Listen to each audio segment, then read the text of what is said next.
Welcome back to Deep Roots Wellness Podcast. I'm your host, Jennifer Thompson, certified life coach, emotion code, and body code practitioner.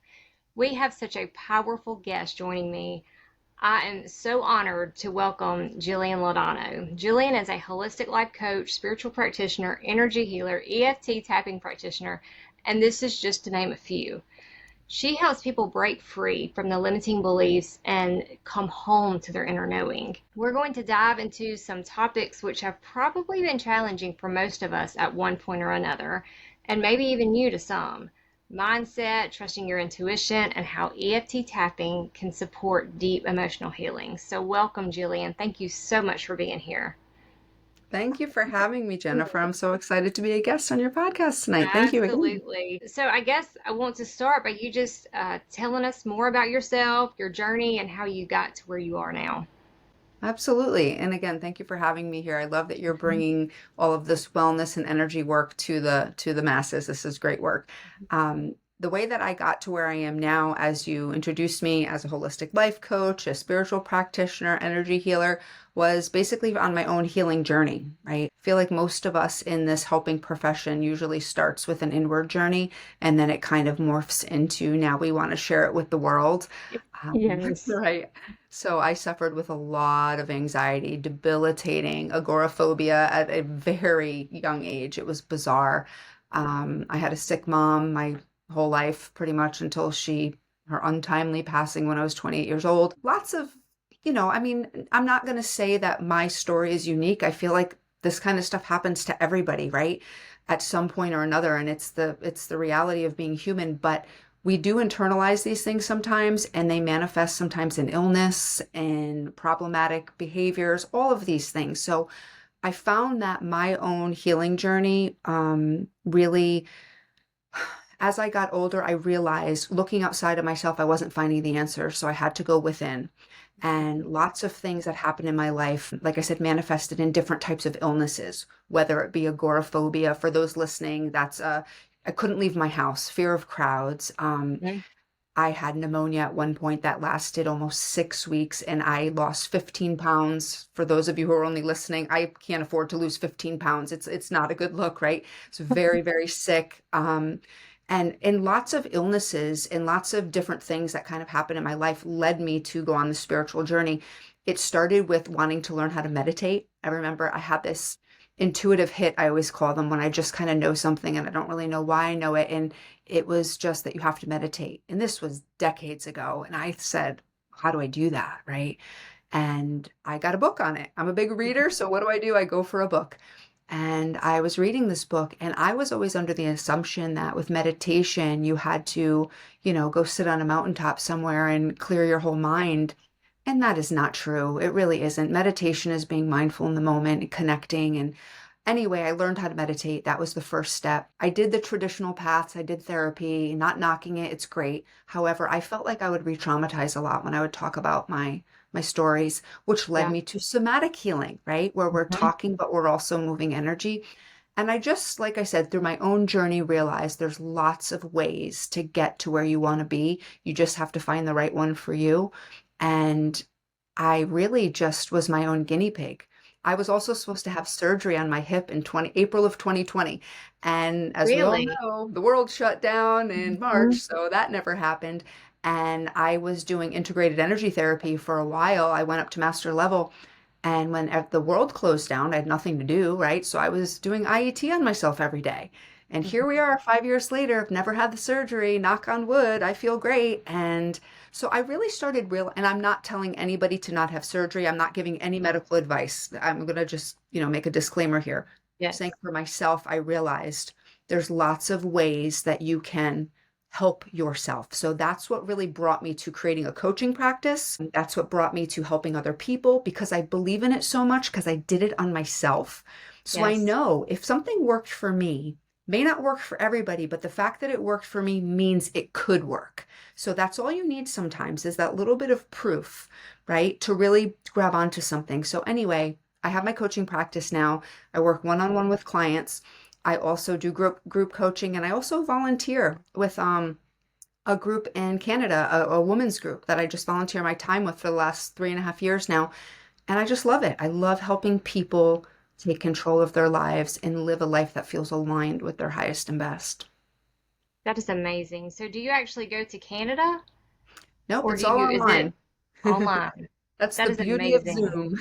Zoom. Your story is fascinating. That is amazing. So let's talk mindset because of all the experiences you've had, you could have had the mindset, why is this always happening to me? And, my life is so bad and some tragic things have happened and used it as an excuse or a crutch. And we do hear of people doing that often. How do you have the mindset that you have? That's a great question. And I would say the tool that I use the most for mindset is reframing. That tool is Mhm. the most powerful tool anybody could use.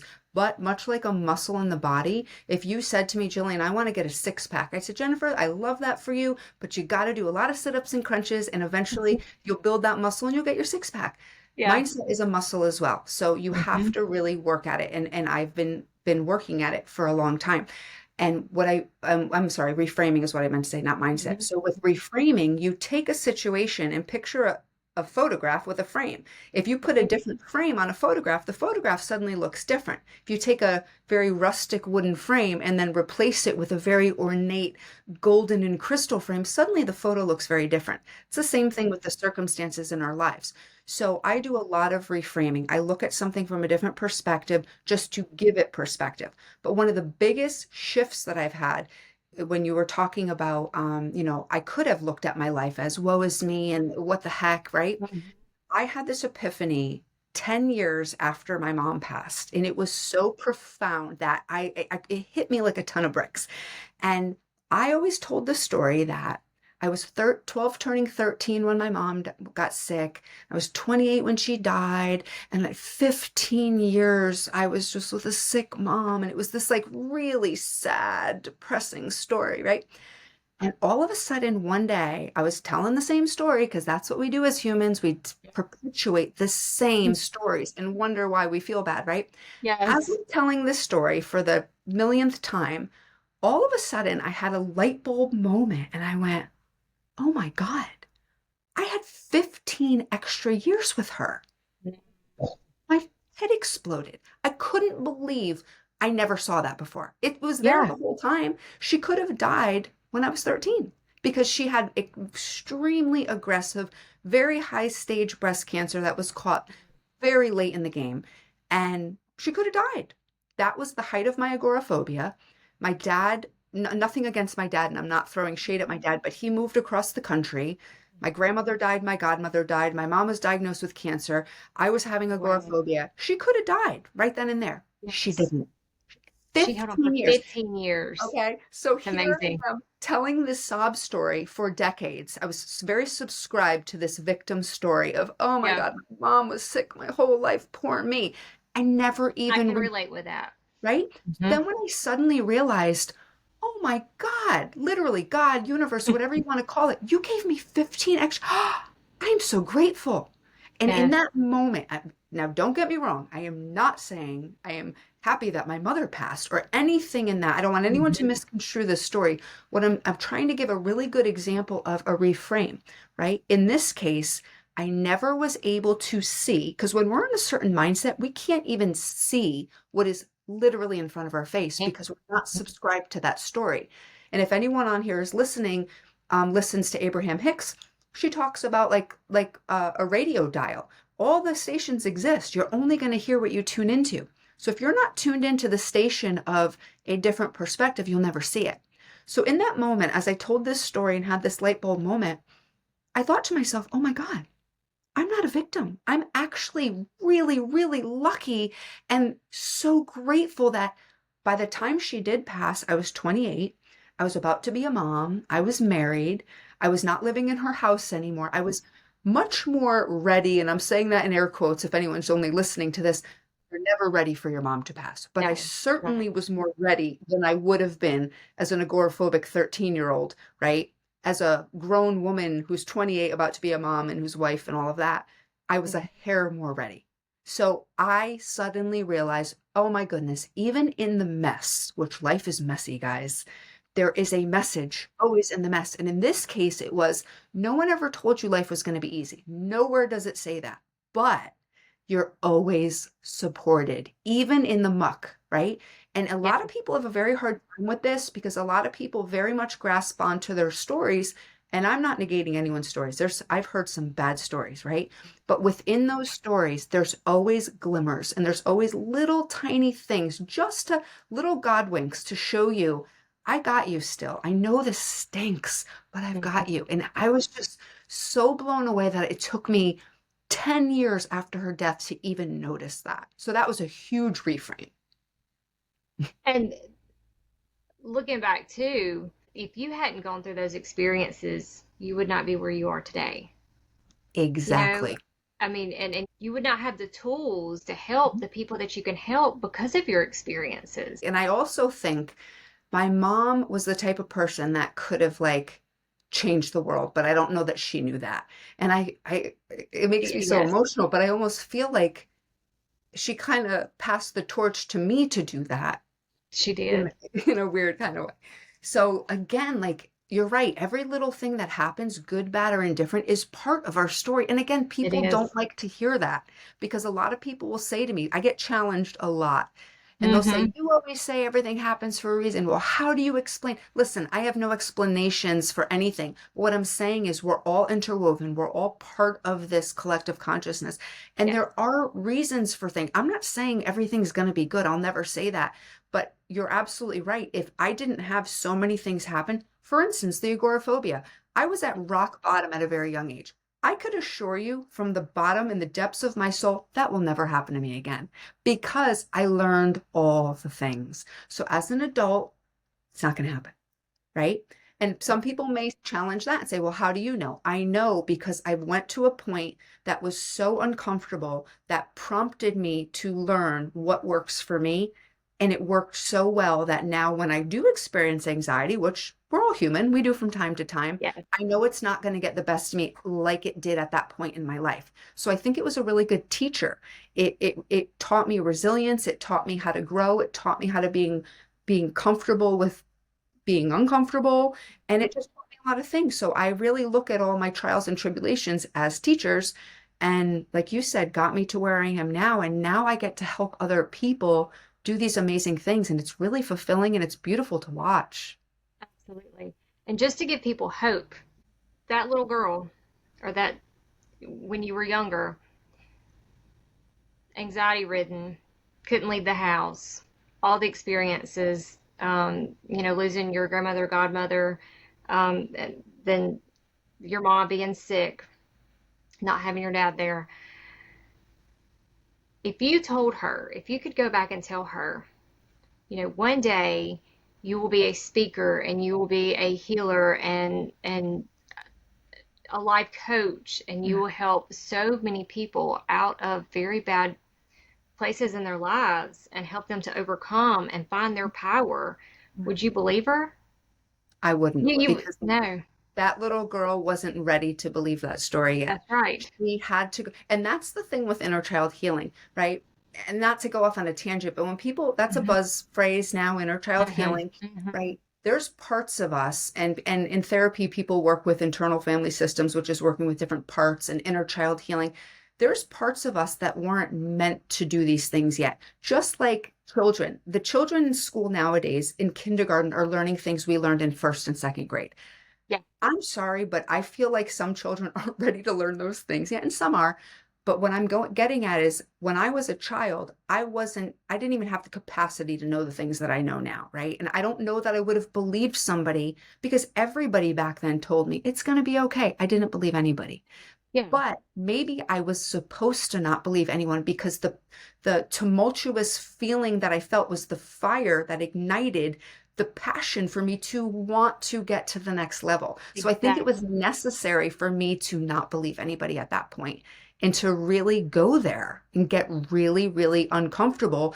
Because think about it, if you lived a life that felt so comfortable, you'd never do anything. You'd never do anything, never learn No. anything, never. I mean, yeah, you would never You would be move. fine. You would just kind of Grow. coast and this Yeah. is life and whatever. Hmm. It's when you get in those situations that are a little uncomfortable and you have to do something about it, that's what causes that momentum and that growth. So a lot of people say, would you change this or would you do this differently? I don't know that I would, because I feel Yeah. like everything kind of, obviously I wouldn't make, if I had a magic wand, I would make my mom not be sick, right? I would make Hmm. her still be here.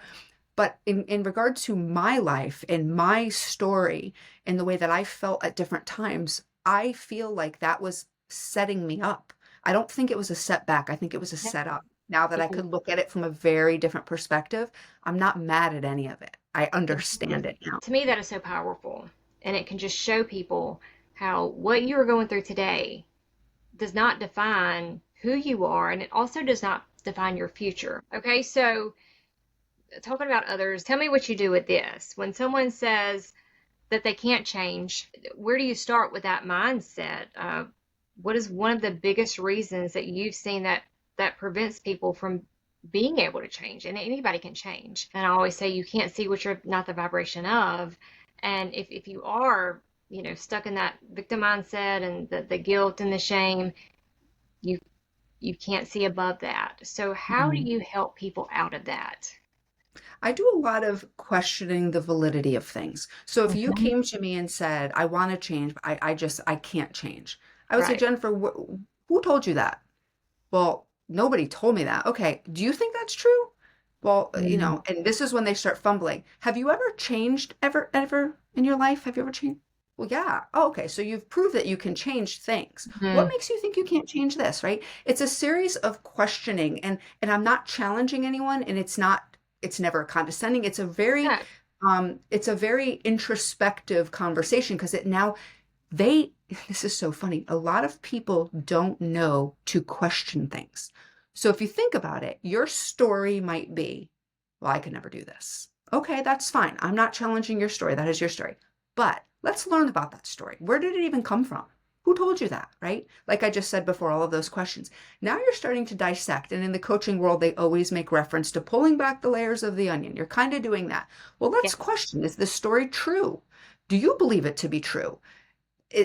Every time you've tried to do something, have you failed every single time? Of course, the answer is no to that. So you have to question the validity of these things because you have to get the client to realize this is a story that you're telling. Just Yeah. like I told the story of victimhood of my mom for 10 years until I realized, oh my God, I'm being supported by the universe. How did I not see that?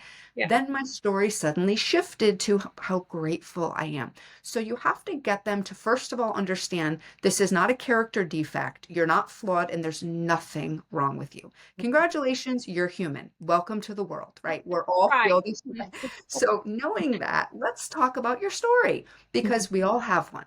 And the other thing I say is if you don't like the way that you feel now, if you told another story, do you think you might feel different? Now you're asking all these questions. There's a lot of question asking. And I often tell clients, you don't have to know all the answers to any of this, but you have to become a really good question asker.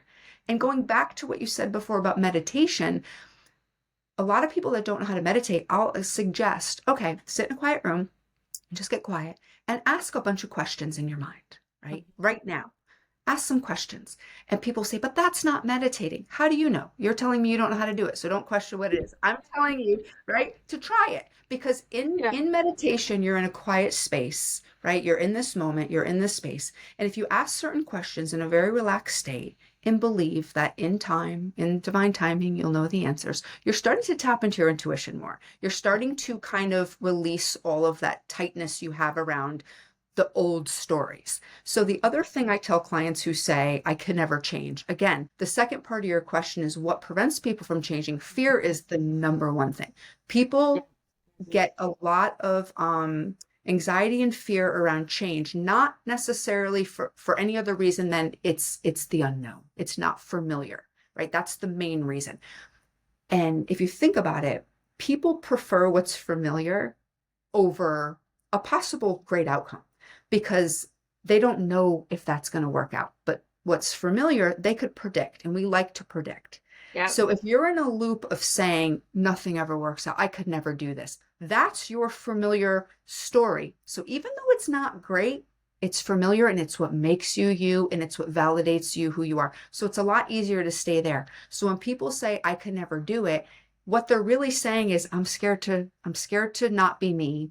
Yes. And I think I'm just going to stay here instead. So when you challenge all of that and you challenge it in a way, not in a grand challenge. If you came to me and said, I want to change my life, I'm not going to say, well, tomorrow your life's going to be changed. That's not realistic. Yeah. We're going to do it in very subtle, Mhm. sustainable shifts to create a new version of you, very, very little tiny steps along the way, to suddenly you now have the tools to question the validity of things, to look a little further, to understand when it's a story versus a reality, understand where you could reframe.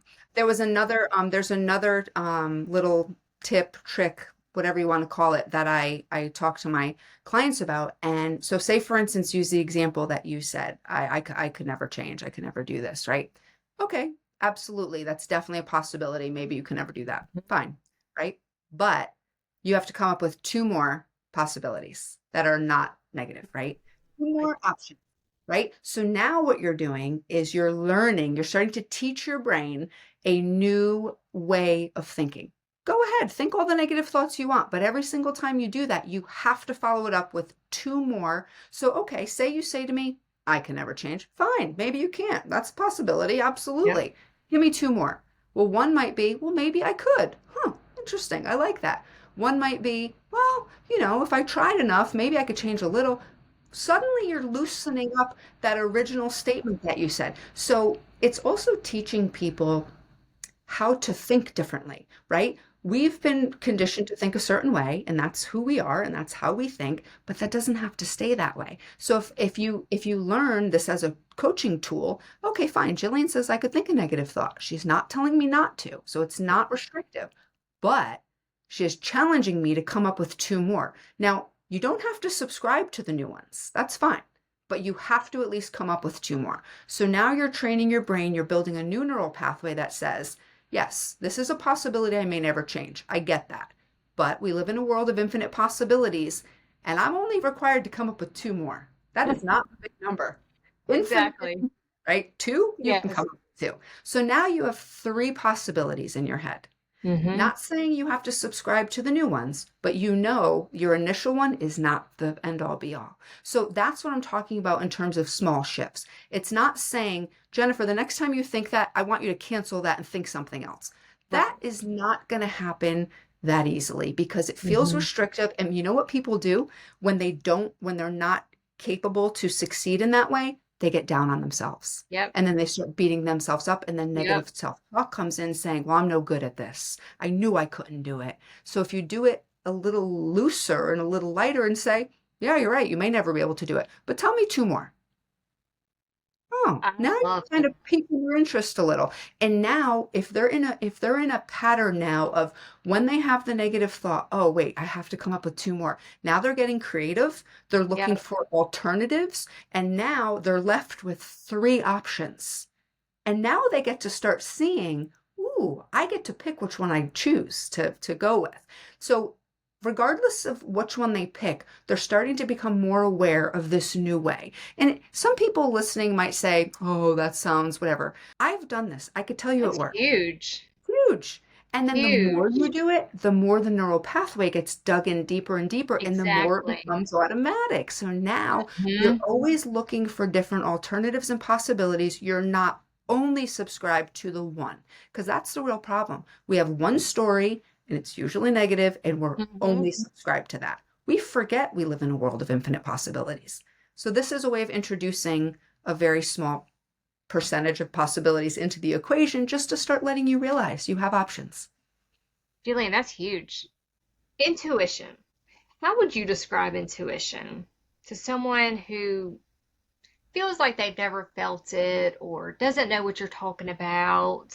Mhm. Um, how would Yeah. you describe that? Oh, this is one of my favorite topics. Well, intuition to me, or to everyone, I guess, I don't know, whoever, I don't really know how it's defined, in a dictionary or anything. I've never actually looked it up, but intuition is a sense, right? We all have, some people call it the sixth sense, which has a kind of negative connotation, but think of senses in terms of hearing, smelling, sight, taste, touch. Those are all senses. You may have a really keen sense of smell. Your husband may not. He may not smell as good, but he could hear a lot better, right? We all have these senses. Most of us have these senses, hearing, sight, smelling, but some of us have a little better. Like I wear glasses. You don't have on glasses, so your sight might be better than mine. Some Mm-hmm. people might need glasses for their intuition, whereas other people might be able to Mm-hmm. see a little clearer, right? So, like I Yes. used the mindset muscle analogy about going to the gym, intuition's the same way. So, if you Yep. don't use the muscle of intuition, you may think, oh, I don't have it, but you do. Everybody does. You were born that way. We are energetic beings. I mean, that could be measured, right? Everything is energy, everything's vibrating, everything's a frequency, and we pick up on things, we know things. What is it with twins that have been separated at birth, but yet they know what the other one is thinking? There's so many interesting things that have been studied about humans that it's undeniable. We know that there's more to us than meets the eye. So with intuition, I would describe it as if you've ever had a gut feeling, that was your intuition. If you ever kind of knew something but didn't really know why you knew it, that's your intuition. If you're driving to work and you're like, I don't know, I think I should go this way today, that's your intuition. So Yeah. intuition is very subtle and soft. It's just kind of like, or sometimes you do something against what your intuition go, oh my God, I knew I shouldn't have Yeah. did that, right? Mm-hmm. Thing. Mm-hmm. So that's the easiest way to describe it without getting too woo-woo sounding, right? Is that knowing, that kind of subtle knowing, that feeling sometimes. Even sometimes when you meet somebody, right? You meet somebody and you're like, I feel like I don't know, I feel like I kind of know them or something. I don't know. Yeah. It's something where your body, your mind, your soul's all kind of aligned in those moments of intuition. I referenced the saying before, intuitive hit. Sometimes you just get a thought. You and I, you make your videos the same way I do. All of my videos on Yes. any social media, they just came to me, which is why a lot of my videos are in my car or in the morning right after I was done getting ready, right? Yeah. It's just this kind of divine download that just pops in. And it's like, Mm-hmm. I don't really even know where it came from, but I go with it. But I think the easiest way for people to really digest intuition is that gut feeling, Yeah. is that kind of knowing. And we've all experienced it from time to time. Some people are just really tuned into it because they're very open to it. Mm-hmm. Other people might not be as in tune with it, but I could assure you everybody has that sense, just like all the other senses. Completely agree. So, how would you describe to someone who they're not tuned into their intuition? Mhm. How can they tell between intuition and fear? Ooh, that's a good one because some people definitely mess the two up. I don't say mess them up, confuse the two, should I say. Mm-hmm. If you have, I'm a very visual person and I see what I'm trying to say. Sometimes it doesn't Mm-hmm. always come out as eloquently, but in my head, to me, if I was to look at the word fear and look at the word intuition, fear seems loud and big and intense, right? Whereas intuition looks soft and looks just subtle and just has a flow to it almost. So if you have a feeling like, oh my God, this is, that's usually fear talking. Intuition's more like, huh, I should probably call Jennifer today, right? Yeah. It's a very different feeling. You're usually not terrified when it's your intuition. When it's fear talking, it's like really intense. It's a screaming almost. Whereas intuition's just like a whisper. It's like a soft kind of like, hey, give Jennifer a call. Yeah. Okay. Versus you better call her, something's wrong. They're two very different things. And people do confuse the two sometimes. But once you kind of really start tapping into your intuition, learning to trust it a little bit more, I don't know. It just, I feel like it starts showing up more for you when you're starting to get into it more. But people do get very caught up in fear and confuse the two. But fear is loud, intuition soft. Fear is intense and dramatic, and intuition is subtle and just kind of like a soft kind of energy. They feel very different within your body. You shared that I believe your grandmother and your mother, they had strong intuition. So you have always been around this. What was that like? Because many of us haven't experienced that part of it. We may be tapped into it now, but we didn't realize what it was, and we weren't introduced to that in that way. Now, even though I felt it in my family, it wasn't talked about a whole lot. My Okay. grandmother, ironically, her name was Angel, by the way, and my very first intuitive experience was actually with her when she passed. It wasn't with my grandmother, I never really talked about it with her because I was little. But with Mm-hmm. my mom, my husband used to witness this sometimes where I would think something, I needed something at the store, and she would just Mm-hmm. come home with it. Oh, I was Oh, just at the store wow. and I got this for you. And he would look at us like, oh my God, you guys are so weird. So Yes. her and I were on the same wavelength and we both knew it. So it was kind of like we Mm-hmm. didn't have to like sit around and talk about it. It was just like that unspoken thing. And we were both very aware that we just knew. I would say her name and she'd call me. Like it was Yeah. just, we were so connected. So, I always felt very confident around her to, just be myself. But if I would say these types of things in front of the wrong people, I got some really weird looks as a kid, right? If I told people I Imagine. knew things before they happened, people were like looking at me like, what is up with this girl? So I think growing up with a mom who was very just easygoing and made me feel very comfortable, she was the most non-judgmental human I've ever met in my entire life. And if I could ever take any aspect of her life and bring it into mine, it would be that one because it was so beautiful to witness. And to this day, my friends, when they memorialize her in posts or things, they always talk about how she never judged any of them for anything. And it was just beautiful. So, anyway, Wow. because she was this just really cool person, I felt very confident to just be myself. And which is what enabled this, I feel like, to flourish. Whereas if you grew up in a house where this stuff was very frowned upon, you might kind of bottle it up a little bit more. So I don't know. I mean, I think maybe just having the openness of I could say anything. She never looked at me, never judged me. If I said I knew that already, she'd say, "Oh, cool." And that was it. Like it was just so easy. Didn't feel weird at all. So I think it helped me develop it a little bit more because it didn't seem weird to her. Yes, I have learned not to say certain things in front of certain people. Not everyone understands that. And of course, it's because they're not tuned into to their intuition, but I get super excited about it. And I Me love too. talking about it and telling stories. And I have learned that if people don't understand it, they don't get as excited and they really do give you strange looks. So Yeah. I've had to dial back a little. It's just so fascinating because we really all are connected.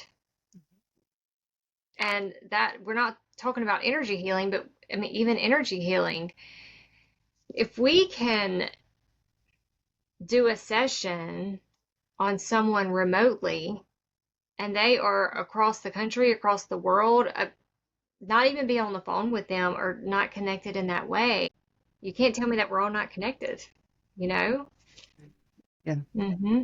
Okay, so still talking about intuition, what is a daily practice that you have used or you can recommend to others to help to grow their intuition, to grow that muscle? Mhm. Yeah, I like that question. I know I said meditation before, but that's meditation or prayer or both, Hmm. right? Hmm. Moments of gratitude. That's another big Hmm. one. But when I meditate or pray, it means I'm usually in a quiet space. And like I said, ask a lot of questions in that space. And what you're doing in those moments is you're allowing yourself space is what you're doing. And that's where intuition comes in the most, right? When we have resistance, which we do all the time, right? Because our Yeah. lives are hectic and crazy. That's a intuition blocker. Think about resistance as something really tight, like a tight wall. Hmm. Intuition comes in when you're open and just calm and relaxed, right?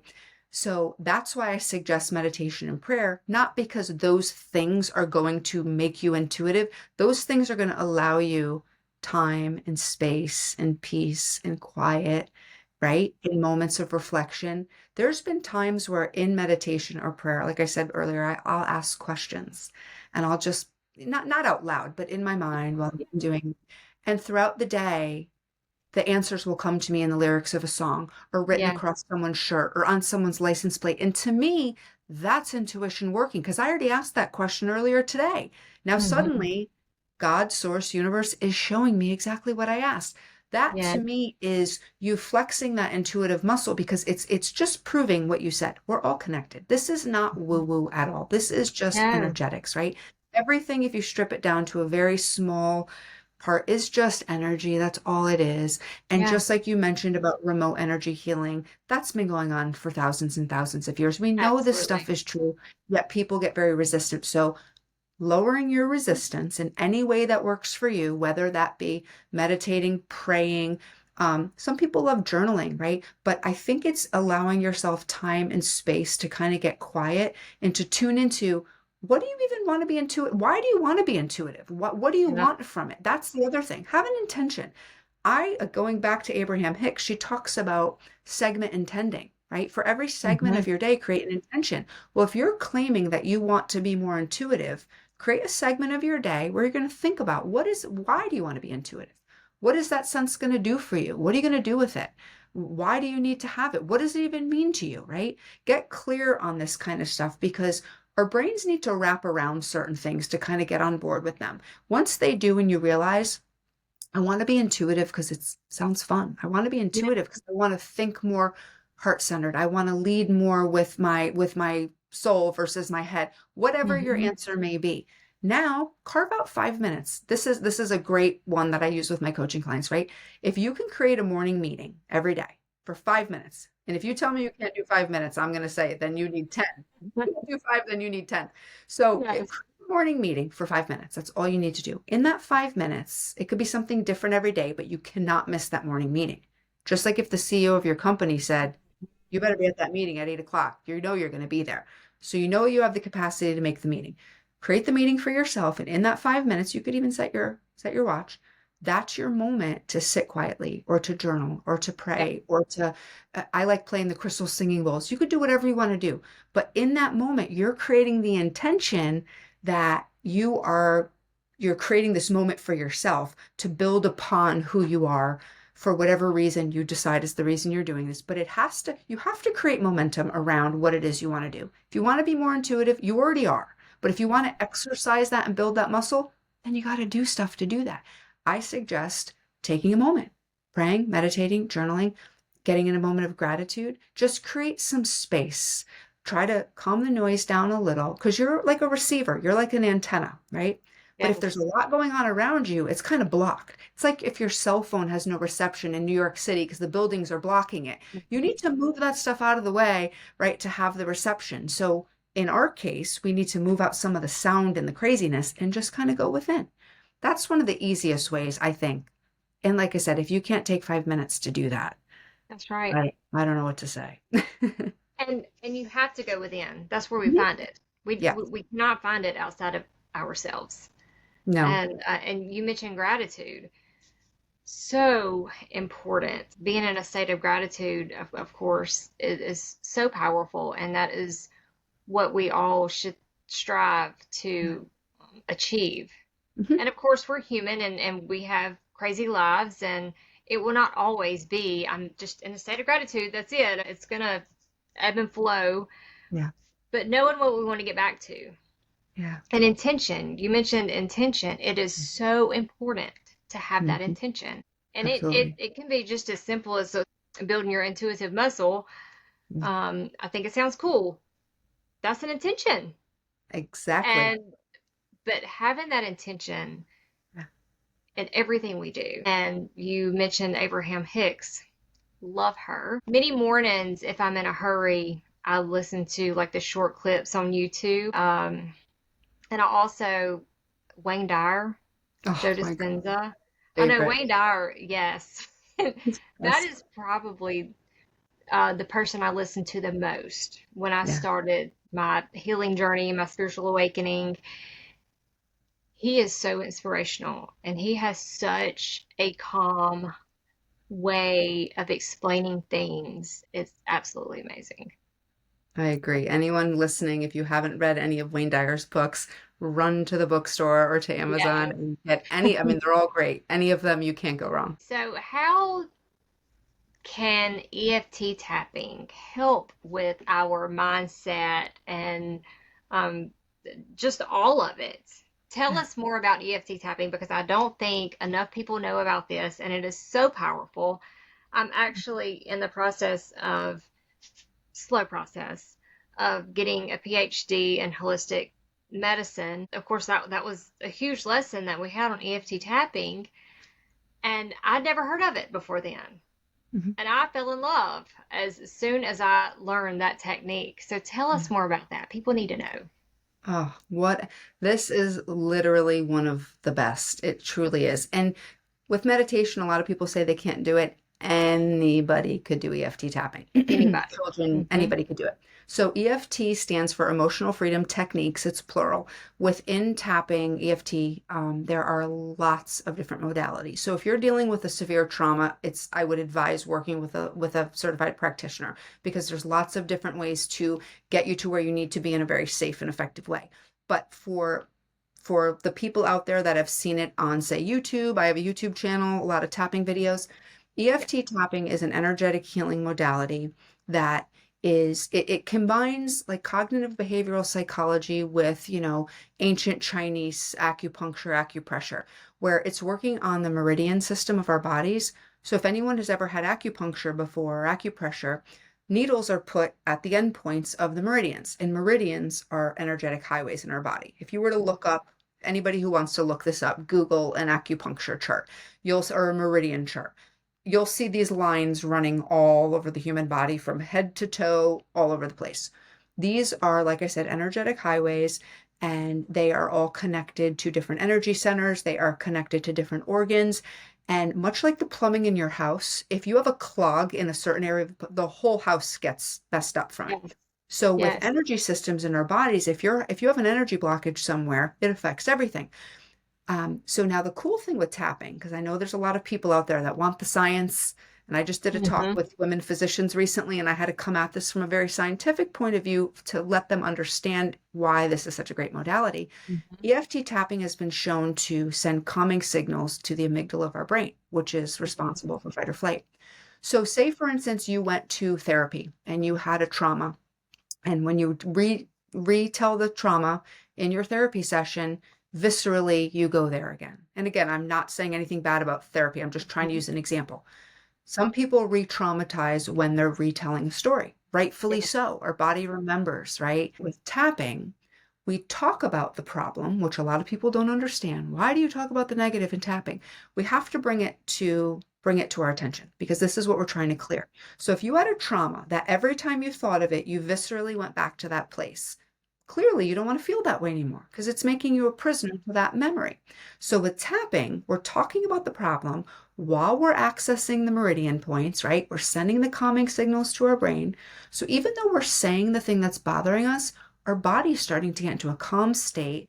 Our mind is starting to say, wait a minute, why do I not feel totally triggered right now, right? So you're starting to deprogram the way you feel to the thought that you remember. So what it's essentially giving you is emotional freedom, hence the name. So if you think about it, all the memories we've had in our life, they make us who we are. We don't want to have a lobotomy and get rid of our memories, but we don't want to have the chokehold Yes. viscerally on our bodies that these memories elicit. So something like tapping puts the power back in your own hands. It could be used for so many. It could be used for severe traumas, addictions, cravings, illness, you name it. Or it could be used where you might say to me, Jillian, I have to give a speech in front of 200 people and I am freaking out.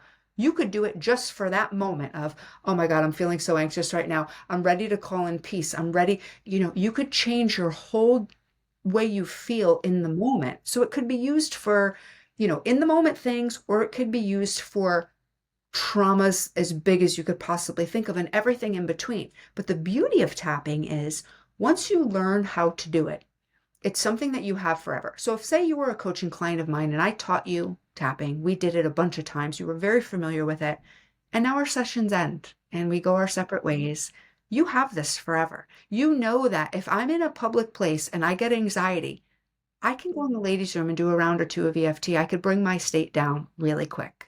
That puts this confidence in people that they realize, I'm not saying you're never going to feel anxious again, but you have now a tool that instantly you could start bringing it down. The other beauty of it is, say, for instance, you had a trauma when you were a child that involved water, and to this day, you won't go anywhere near water. What if I told you we can get rid of that and you can go near water? As a matter of fact, the guy who invented EFT, which originally was TFT, thought field therapy, one of his most famous clients was this woman, Mary, who was terrified of water. And he got her to the point where she could now go near it. And that's what people started gaining popularity. Like, wait a minute here, what is this all about? So Yeah. it's taking, like I said, it's taking psychology, and it's also taking energy healing and somatic practices, and it's merging them together. And there's a woman, Dr. Peta Stapleton. If anybody gets a chance, go on YouTube and check out Dr. Peta Stapleton neurofeedback bands. It's a video that she demonstrates to a group. She puts these bands around her head and she has a screen up that is measuring brainwave activity. And she starts doing some tapping and all the things start coming down right before everyone's eyes. So she's trying to show them, right? There is science behind this. This is not this silly, weird tapping all over yourself. There's a reason for this. Now, here's another thing. If you came to me and you said, my trauma is I had domestic violence, I might not start percussive tapping on you. Because what if you had injury to your body from the domestic violence? So that's why I'm saying if you're severely traumatized, don't go and attempt to do any of this stuff on your own. Go seek out a professional because there's lots of ways that they're going to ease you into the process. They might start with imagine tapping where you're not physically doing anything. They might move into touch and breathe where you're just pressing and you're just breathing just to calm your state. They might not get you to percussive tapping until you're ready. So it's kind of, I don't want to say irks me, but when I hear people talk about tapping as a one thing, when people say emotional freedom technique, that's not what it Yeah. is. Plural. And it's not just tapping on your face. There's so many facets to it, and there's so much to the whole EFT. But in a nutshell, it's a way for you to change the way that you feel about the things that you think. And once you learn that that's a possibility, and it works. It works so good. In my training with EFT, I did a beautiful program, the Center of EFT Studies, and some of the things that we witnessed are just miraculous. And then even with my own clients and in my own life. So if you're somebody who's interested in taking your healing into your own hands, literally and figuratively, tapping is a beautiful way to do that. Like I said, it depends on what level. If you're somebody who's just having a little social anxiety from time to time, you might be fine just watching some YouTube videos, following along. That might be good enough. But if you're somebody that's dealing with catastrophic life issues, maybe seek out a professional, right? Because they'll really get you to get the biggest benefit. But all in all, it's something that's very easy to do. It has huge, huge benefits. There's no side effects, right? That's a beautiful thing. Most Yes. things these days have a laundry list of side effects, and it's something that could change your life, truly. So, in your YouTube channel, you mentioned that I watched Jillian's tapping videos, and they are amazing. Jillian Laudano, right, Yeah, on that's it. YouTube? All my social medias are just my name. So if anybody wants to find me, I think I'm on pretty much all of them. It's just my name, Jillian Laudano. You could search anywhere, and they're all on there. And the tapping demonstrations that are on my YouTube channel, majority of them were recommendations by viewers or clients of mine. So there's various topics. So whatever it is you're looking for, there may be a tapping video. For instance, I had recommendations to make anxiety while driving, a healthy pregnancy. I've said many times at the end of videos, if there's something you'd like to see a tapping video on, reach out to me. So I try to make them as relevant as possible to the people viewing, because with tapping, right, you could do a general tapping. Of course, you're going to feel some results because even if you said nothing and just tapped, your body's going into a calmer state, right? But if you have a specific topic where, say, for instance, you had a panic attack while driving, and this is very common, now you're scared to drive. Well, there's a specific video on my channel for that exact topic.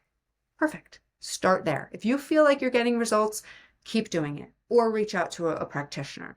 But there's a lot of different videos. And even if you don't find one on my channel, that is what you need, go to another. There's tons. Brad Yates. There's so many tapping videos online, and it's a great resource.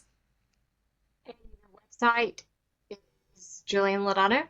Yeah, JillianLaudano.com. I tried to keep it super easy and keep just everything, my brand, my name, my website, everything is all the same. I will actually link social media, website, YouTube, all in the description Nice. Thank you. of this podcast.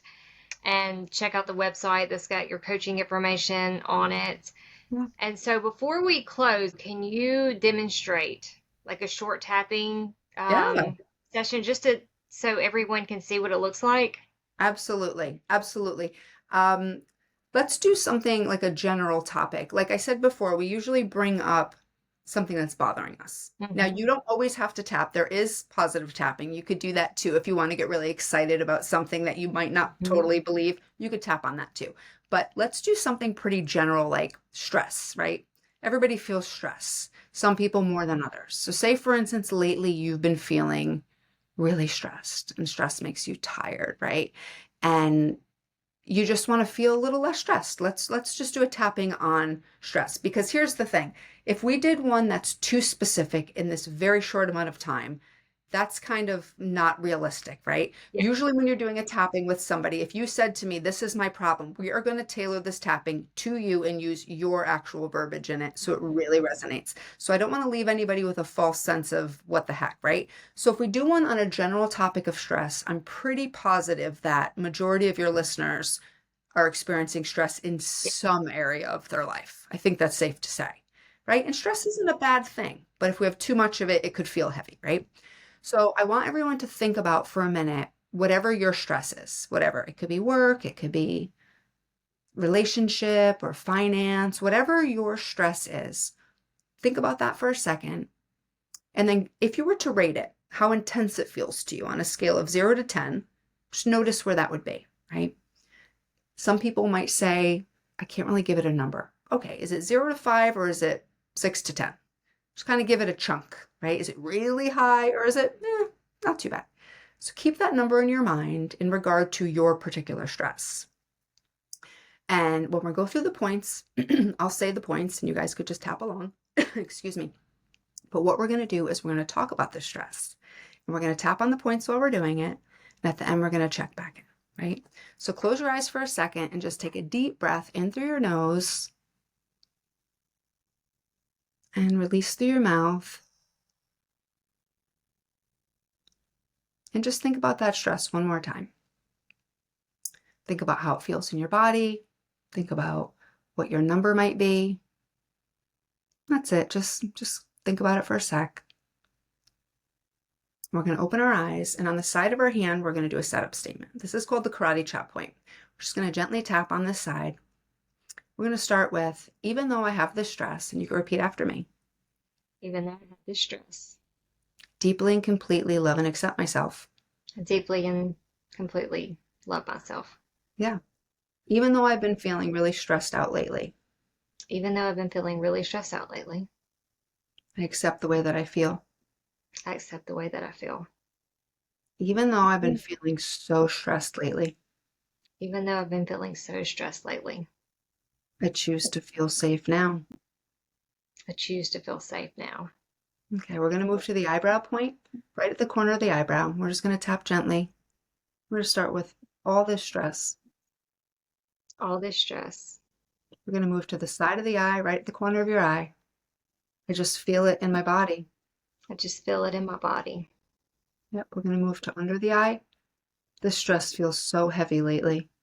This stress feels so heavy lately.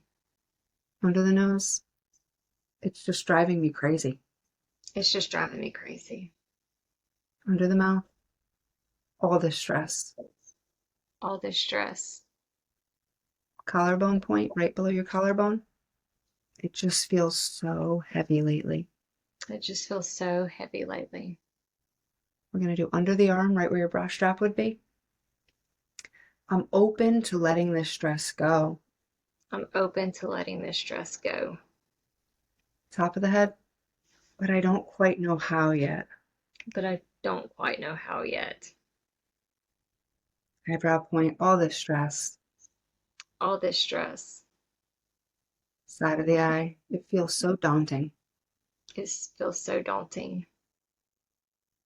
Under the eye, I would love to release the stress.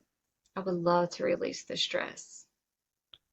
Under the nose, it would feel so good to let this stress go. It would feel so good to let this stress go. Under the mouth, all this stress. All this stress. Collarbone point. I wonder if it's safe to let the stress go. I wonder if it's safe to let this stress go. Under the arm. I wonder what this stress is teaching me. I wonder what this stress is teaching me. Top of the head. I think I want to try to let this stress go. I think I want to try to let this stress go. Eyebrow point. I'm kind of excited about letting this stress go. I'm kind of excited about letting the stress go.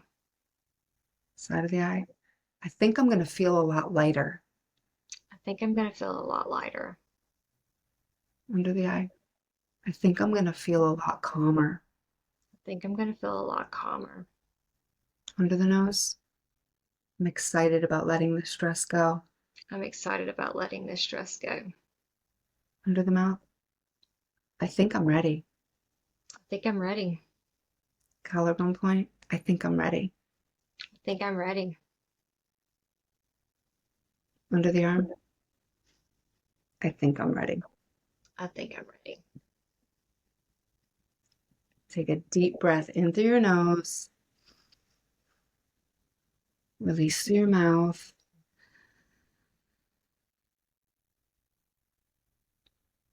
Just check back in. Think about the number that you said in the beginning. Did the number stay the same? Did it go up? Did it go down? Just notice how your body feels right now. Does it feel calmer? Feel more hopeful? Just sit with it for a sec. Just take another deep breath in through your nose and release through your mouth.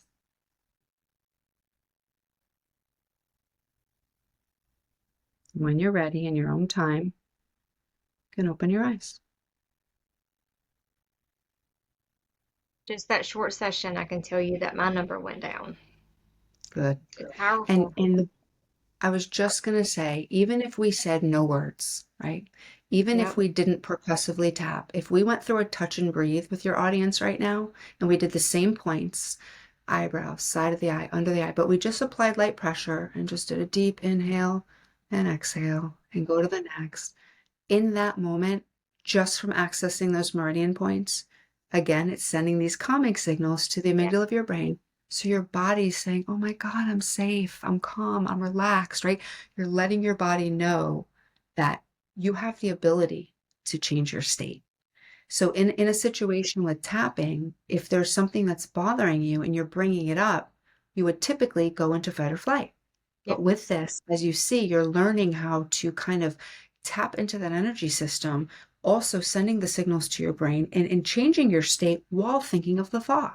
So now, like I said, you're gaining this emotional freedom around something like stress. If we were to talk about stress in a stressful way, we might feel more stressed. We just talked about stress and you told me your number went down, but we were talking about stress.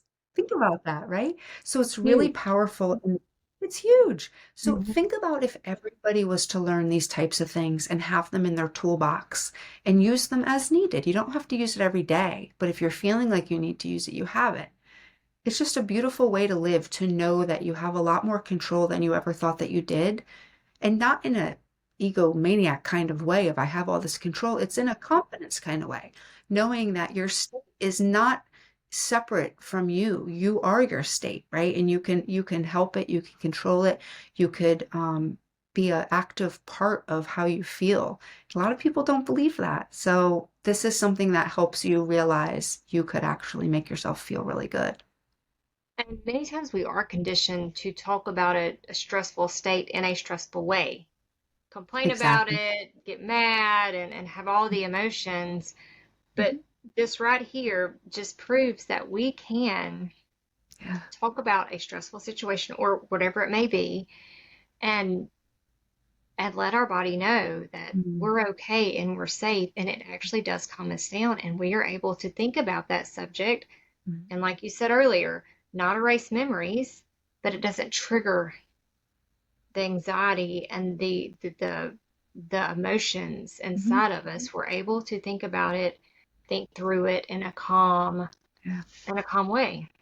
And gaining clarity around things and gaining awareness around things is what helps us move through things. And again, not get rid of them, but move through them. So if you were trying to work through something, but every time you brought it up, you went back into a visceral state of panic, Yes. you're never going to be able to gain the clarity or the awareness required to move through it. So EFT tapping turns down the volume on the visceral attack you're getting and lets you now look at this objectively and say, huh, okay, now I could look at this clearly and decide with my rational brain now, because I'm not in a state of fight or flight. Because if you think about it, when you're in a state of fight or flight, your brain is offline. You're not Oh, doing any completely, logical, yes. rational thinking. Mm-hmm. How are you Mm-hmm. going to problem solve in that state? You're not. You can't. So if you learn tapping, you're now here's another thing. When I said before, emotional freedom techniques is plural. Again, there's so many variations of it, but there is one called tap and rant. So if you're Mm-hmm. working with a client and they're very angry about something, and you might have them do a round of tapping and ranting where they are literally losing it, but they're Mm-hmm. tapping it. So they're letting out, they're taking the top off, they're letting out the frustration, but their body is not blowing up like it That's typically right. would. If you were to rant to somebody, typically your body's going to mimic that. Your body's going to say, okay, she's really, really upset. I Mm-hmm. better react. But if you're tapping while you're doing it, suddenly you realize again, wait a minute, I feel very different about this rant than I've Yeah. ever felt before. It's just a tool to help you, like I said, gain emotional freedom, which in turn helps you gain freedom in your life because now you suddenly realize you're not a victim to your circumstances. That doesn't mean they're going to be great, but it just means you have a little bit more control than you ever realized that you did. That's right. And many times we don't have control over what happens to us, but we have control of how we react to it and how Exactly. we respond. They become automatic responses. We've done that for 20, 30, 40 years. That's just an easy response to do because it's just Yeah. very innate for us to go to that place. Well, what about if we learned a new way? What about if we gave ourselves options, gave Yeah. ourselves other possibilities? Like, this is what coaching is all about. It's not telling somebody there's something wrong with you and we're going to change you. It's saying you're perfect the way you are, but let's even give you more tools and things. If you want them, they're available. And it's building new habits is really what it boils down to. We already know what's going to happen if you do the old habit, and you're claiming you don't like the way that it feels. So with that being said, let's try something new, see how it goes, right? There's a lot of autonomy within coaching, right? It's like, you try it. And if you like it, then we'll do more. But if not, we'll try something else. But you have to figure out what works best for you. And you have to realize that you have options. That's the one thing I hope everyone leaves this call with is knowing that we have options always. It may not always seem that way, but we do. And most importantly, in the way that you feel, you have options, right? You don't have to subscribe to a story you've always been subscribing to. We know our brains have neuroplasticity, they could change at any time, but we've got to build the new neural pathways to get us there. And all the things we've talked about tonight, reframing, meditating, EFT tapping, all of these things are tools to help you build the new neural pathways, which are then going to help you create new habits in the new 2.0 version of yourself. Yes. And we are powerful and So, worthy. Yes. yes, yes. Julian, thank you so much for sharing your heart, your story, and your tools. Thank you. This Thank has you been, for having me. This was amazing. oh, this is amazing. And it's been such an enlightening conversation. And I'm so very grateful for you. And I'm so very grateful that you joined me. And I just feel like we need to do this again in the future because there are so many other subjects that I want to talk about. I really think I could talk to you all night.